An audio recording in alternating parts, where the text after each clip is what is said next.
there's still a lot to cover when it comes to Alabama's A-Day game, so let's just get into it.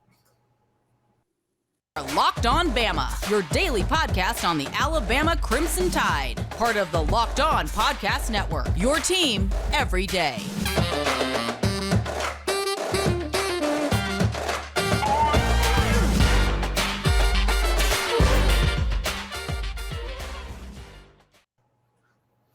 Hey, everybody, and welcome back into Locked On Bama. Luke Robinson, that's me. Jimmy Stein, that's him. Jimmy, we're still talking A-Day stuff here because there's a lot to go over. We didn't even get to we didn't scratch the surface yesterday. I think the first thing we can talk about, let's go back to quarterbacks for just a second, because one thing that I guess didn't get enough coverage is Ty Simpson did have a thumb injury in the game. And again, I was very disappointed in ESPN's broadcast of this. I thought the technical difficulties were an issue. I don't know if anybody else had the same problem, but they did talk about it looked like Ty Simpson hit his thumb on a player's helmet. Yep. And I'm wondering if that had something to do with some of the performance. Again, his performance wasn't awful. Let's say this again. In the comments from the previous podcast, there were some folks saying we were too hard on Alabama. And the quarterbacks in particular. And I don't think we were. I think we're saying that, look, nobody's saying these quarterbacks are awful. Nobody's saying that at all. I want to be abundantly clear. But we're taking a pretty massive step down. Now, that was to be expected because, as I've said a gazillion times, I think Bryce Young is the best player in Alabama history. That may be recency bias, I understand. But so whoever is going to be was probably going to be a step down, right? But I think the step down is further than we thought it was. And that's all I'm saying. But now going back to the issue at hand, Ty Simpson, the thumb issue, is it really an issue? Do you think it had an effect? Is it something that maybe we could give him some bonus points back for? I think all things in moderation, right? I mean, I think it's completely fair to say, hey, Ty did hurt his thumb. He's playing, with a minor injury. And did that have an effect on his performance? It absolutely did. Of course it did. It had to have, of course. Now, had it been a real game, would he have come out? Probably not. He still played. He didn't ask to come out. It didn't bother him to the point that he was completely incapable of making plays. So I don't think we should whitewash the whole performance and say, oh, well, he had a bad thumb. Just forget all that you saw.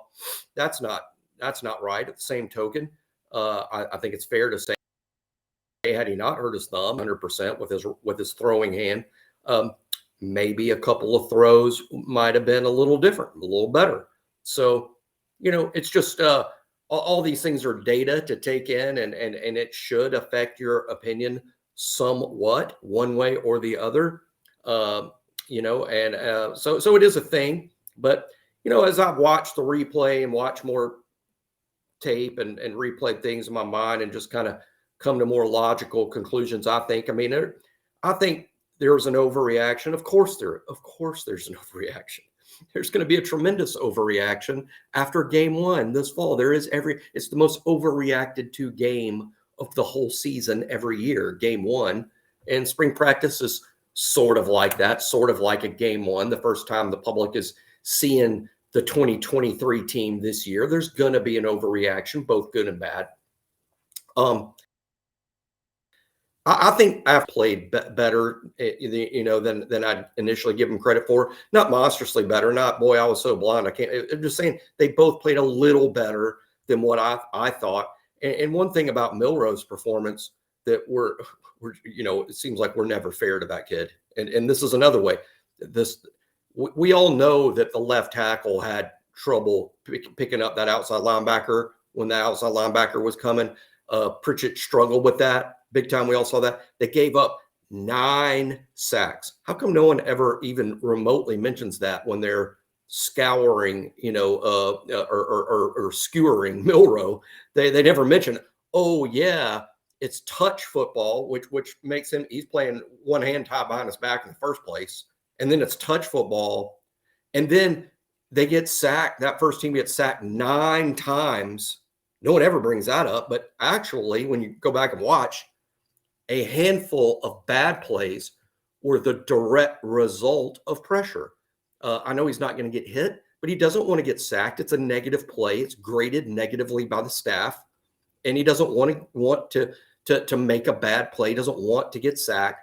So some of Milroe's performance, I think, some of it was as a direct result of too much pressure, and that's something that I think will be fixed. I think Pritchett will improve, or I think we could play another kid there. Both things would be an improvement, and I think either thing could happen. Elijah's a real young guy, also playing against players that are going to be better than some of the players he'll be facing this fall. So he's going to get better the more experience he gets. And of course, we have another option there in Caden Proctor, who looked fantastic with the twos. Ty, again, he had the bad hand, and we didn't know that. When you watch Ty's performance and realize he had a bad hand, it's fair to give him some level of, I guess that's understandable. And Lonergan, of course, is playing in his first half college football game. Him and Holstein, I think their bad plays were obviously youth related. So I'm just a little higher on the quarterbacks than I was on the last show we taped. Yeah. And look, I want to talk some more about the offensive line and wide receiver drops, because those are two things that people really harped on. And I think nationally the story has been, because I've listened to some national shows post spring game, and a lot of folks are saying, boy, Alabama's got a problem at quarterback. I don't think it's that dire, and I don't think you and I are saying that. I just think we're saying, okay, it may be Alabama's worst quarterback situation in years, but that has to be relative to the fact that we had three first round guys and Jalen Hurts, who just became the all-time highest paid NFL player in history. So I think you have to, juxtapose it with that. But going back to what you said about Milroe, and yes, he would have probably made some other plays if it had not been touch football. I would also say I don't think he would have scored that touchdown, that running touchdown, because it looked like to me Kool-Aid pulled up knowing there's nothing I can do. And I think Kool-Aid actually may have even touched him, because if you look at the reaction when Jalen Milroe scored, Kool-Aid turns around to the ref like, I touched him. Right. He's supposed to be down. But again, it's a spring game, so let's not overreact to any of that. And we all know Jalen Milroe is a thoroughbred when it comes to running the football. That's clear as day. The issue isn't that. I think the issue with both quarterbacks at this point may be confidence. The more I've thought about this, the more I believe both of them are trying really hard not to make mistakes. And that's what we fans want, right? Because this feels like 2016 in a way, superb defense, but a quarterback situation that is iffy. Now, Jalen Hurts turned out to be really good as a freshman, don't get me wrong, but we were all waiting for the other shoe to drop with Jalen for a while, and it finally did the next year. But I think that if we can just get that kind of efficiency, we'll be fine. And again, for the folks that were in the comments saying we were way too negative, I don't think it's being too negative to say, I think we went from the 1, 2, or 3 seed in the college football playoffs to maybe I think we should start out 6 or 7 in the country. Well, I also think that people think we're too negative. Nick Saban, post-game, wouldn't take a quarterback out of the transfer portal. As a matter of fact, I thought he was pretty clear that would be something Alabama would be interested in if the right guy's there. And I think that's really all we were saying. In terms of being overly critical, Nick Saban himself, I thought was pretty clear post-game that, hey, if the right quarterback presents itself, that would be something Alabama would be interested in the portal. So, but I get and I want feedback all the time from the audience in terms of, because I certainly don't, I want to be real. I want to give everyone my real opinion, no holds barred, and I want to be a real objective opinion, but I also never want to be wrong and negative, like having a real bad opinion and kind of speak bad about a kid, and then I'm wrong. So that's where I want people to step up and say, hey, you were too hard on that kid to the point you're just wrong. And that's certainly something I want to hear about. Jimmy, let me tell everybody about FanDuel. Grand slams, no-hitters, double plays are back. And speaking of all that, Alabama got a big sweep over Missouri. Just want to throw that in there. And there's no better place to get in on the MLB action than FanDuel, America's #1 sportsbook. That's because right now new customers can step up to the plate with a no-sweat first bet up to $1,000. Just go to FanDuel.com/lockedon to sign up. You place your first bet, you get up to $1,000 back in bonus bets. If you don't win, do you think the Braves are ever going to win again? They've lost 3 in a row to the Astros. Do you think that pitcher will go over or under on the strikeouts? Whatever. You can bet on a lot of stuff there at FanDuel.com/lockedon. So don't miss your chance to get a no-sweat first bet up to $1,000 when you join FanDuel today. Just go to FanDuel.com/lockedon to sign up. FanDuel is official partner of Major League Baseball. We will continue to talk spring game. We will probably start looking forward to next year. Jimmy's countdown is going to be coming up before too long. We love doing that. So we got a few countdowns.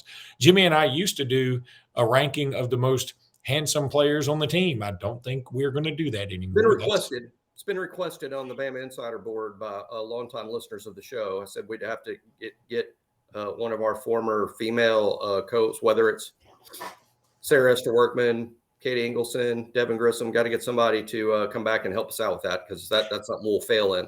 Maybe we'll do it, and I won't do it associated with the Locked On Network, because I think I'd get a phone call. Well, we could get some professional assistance from in reason we used, I think in the past we used Devin Grissom 1 year and maybe Katie Ingleson the next.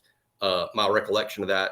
Or maybe it was Devin both years, but they had extensive experience in the beauty pageant field.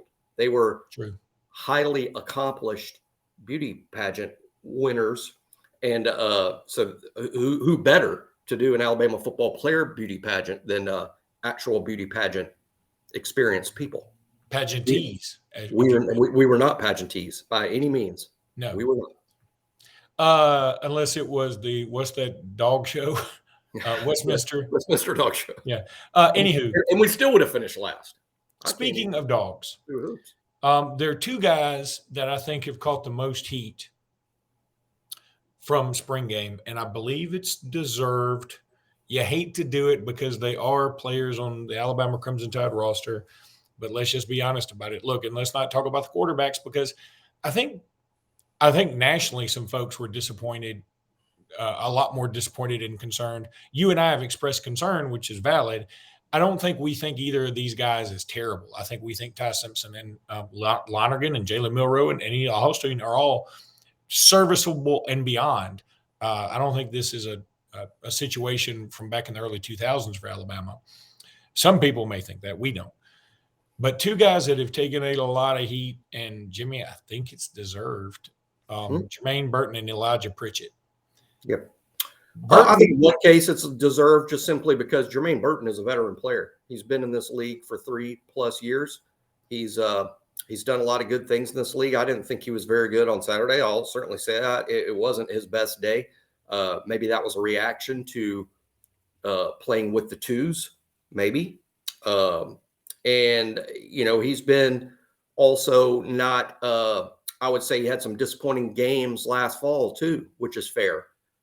But here's why there's an overreaction. I've certainly seen a huge overreaction and people that just don't value experience like I do, like the coaches do. Jermaine Burton has caught over 1,500 yards worth of receptions in the SEC, 15 career touchdowns. These aren't massive numbers, but they're really good numbers. No one on our team can even approach it. He's actually, with 1,500 career receiving yards among Power 5 conferences, probably one of the most returning productive players career-wise in the entire country. This is a huge asset to Alabama. Jermaine Burton is an asset to Alabama, and he's going to be with or in the first-team rotation this fall. Now, I do think some other players are going to eat into his snaps a little bit and eat into his reception count just because now Kendrick Law's got more experience. Now Kobe Prentice has more experience. Now Isaiah Bond has more experience. And here comes Malik Benson, who didn't really show out Saturday. Now, he was the leading receiver. Kind of funny to say he didn't show out, but he did a lot of that damage in a final drive against a really questionable competition. competition, but Benson team rotation. So everybody overreacting. Oh, we've seen enough of Burton. Let's just move on. That is not how college football works. And you can blame me all you want, but I'm not the one that gets to decide who plays. Nick Saban does, and he's going to be out there. That's just a fact. And he's a good player. You can't have 1,500 receiving yards in this league playing against the most elite competition in college football and not be a good player. Yes, he's good. Is he awesome? No one said that. And I'm not saying that now, but he's good. You can't not be good and have his numbers. So, yes, he played poorly Saturday. Yes, other guys are creeping up in terms of who's going to get the most snaps and the most catches at wide receiver, but just flushing Jermaine Burton, that's really absurd. Really, it's not going to happen. Elijah Pritchett, he struggled. He did. But he's not proven at all at this level. He's sort of being thrown into the deep end as, hey, I know you've never played, but now you're going to be the starting left tackle. And we have to expect that, let's say that he's our left tackle this entire fall. If he is, guess what? He's going to have struggle games, as I call them. He will, because every now and then there's going to be a matchup that's not favorable for him. And he is a freshman. He gets the luxury, by the way, of being a freshman. And we have to expect that it's not going to be pretty all the time. And at some point, there would come a time in his career where he's talented and experienced. And those struggle games will be far fewer, if not non-existent. But it will happen in the fall. And Saturday was a good reminder that not every freshman tackle is ready to be a dominant player in the SEC. So time, and just don't hold Burton to a Devontae, Judy, Ruggs type standard that no one ever did in the first place. I'll admit I was wrong about Burton a little bit. I thought when we signed him, I compared him to John Mechie. I thought he would sort of be our John Mechie last season. He wasn't. He wasn't as good as Mechie was at Alabama. Doesn't mean he's not good. There's a gulf between where Mechie is and where being bad is. He's within that range, that gulf. But no, he wasn't as good as Mechie. He wasn't last season. Hopefully he will be this season. But I think Alabama's going to focus a lot on those younger guys and Malik Benson. I'm going to continue to be worried about wide receiver production. Let me just throw this name out there. How many people remember Chaz Preston is on the team? I saw him. I think he was targeted and maybe didn't make a catch, or he made a catch and it was a loss. I can't remember exactly. And I thought, God, I forgot Chaz Preston's on the team. And this was a guy that was a 5-star on ESPN. It just feels like the light hadn't come on, and I wish it would. It's hard for me to believe that we have, Jermaine Burton, who was a 5-star, Chaz Preston, who was a 5-star, Kendrick Law, high 4-star, Malik Benson, number 1 JUCO in the country. We have all these guys on the roster, and it feels like none of them is in the area code of Ruggs, Waddle, Smith, Judy. Not today.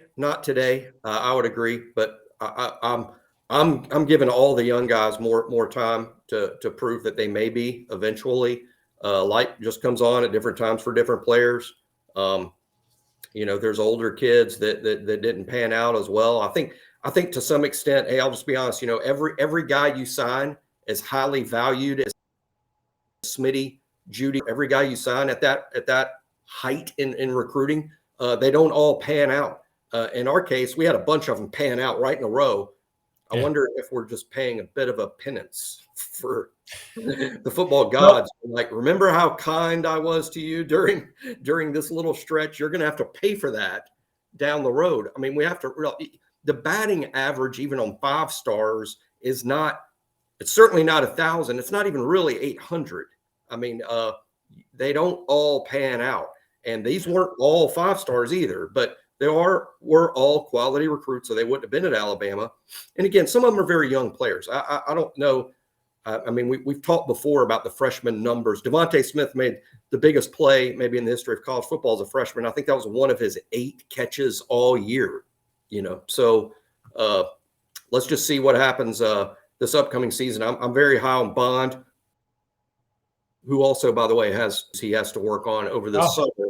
Bond will drop a ball on you. Kobe Prentice. And Cole Adams didn't play, yeah.